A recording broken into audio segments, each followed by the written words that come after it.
आज हम पितृमोक्ष अमावस्या में ब्राह्मणों को भोजन कराने की संपूर्ण प्रक्रिया के बारे में चर्चा करेंगे और यह भी जानकारी प्राप्त करेंगे कि किन किन नियमों का पालन करने से पितृपक्ष का संपूर्ण लाभ प्राप्त हो सकता है और ऐसी कौन सी गलतियां हैं जिन्हें अवश्य ध्यान में रखें।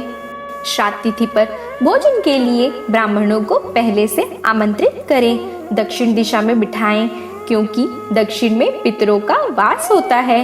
हाथ में जल, अक्षत, फूल और तिल लेकर संकल्प कराएं। कुत्ते, गाय, कौवे, चींटी और देवता को भोजन चढ़ाने के बाद ब्राह्मणों को भोजन कराएं। भोजन दोनों हाथों से परोसें। श्राद्ध पर भोजन ग्रहण करने वाले ब्राह्मणों को हमेशा मौन रहकर भोजन कराना चाहिए। जरूरत पड़ने पर हाथों से संकेत देकर ही बात करना चाहिए। श्राद्ध भोज करवाते समय किसी भी ब्राह्मण को वहां परोसे गए भोजन की निंदा या प्रशंसा नहीं करनी चाहिए। श्राद्ध में भोजन ग्रहण करने के लिए बुलाए गए ब्राह्मणों को सिर्फ चांदी, कांसे या पलाश के पत्तों पर ही खाना परोसना चाहिए।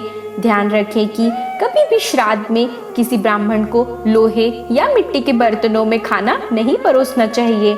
हिंदू धर्म में ऐसा करना निषेध बताया गया है।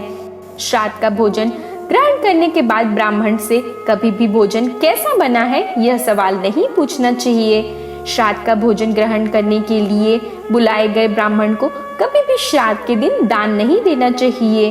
भोजन कराने के बाद ब्राह्मणों को द्वार तक छोड़कर आएं। ब्राह्मणों के साथ पितरों की भी विदाई होती है।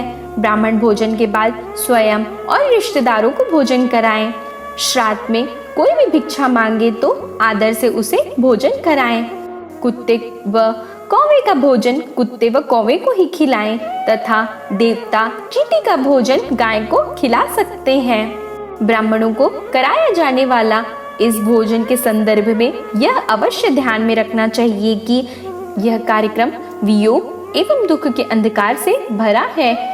जीवन में पितरों की उपस्थिति के आशा की प्रकाश कुंज लिए हुए होता है, इसलिए यह भोजन खुशी के कार्यक्रमों के भोजन से भिन्न होता है।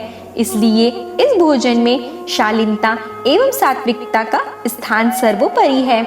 इसलिए प्रारंभ से अंत तक इसे उत्सव के समारोह की तरह न करके इसे आंतरिक मन की संतुष्टि के अवसर के रूप में देखना उचित होगा।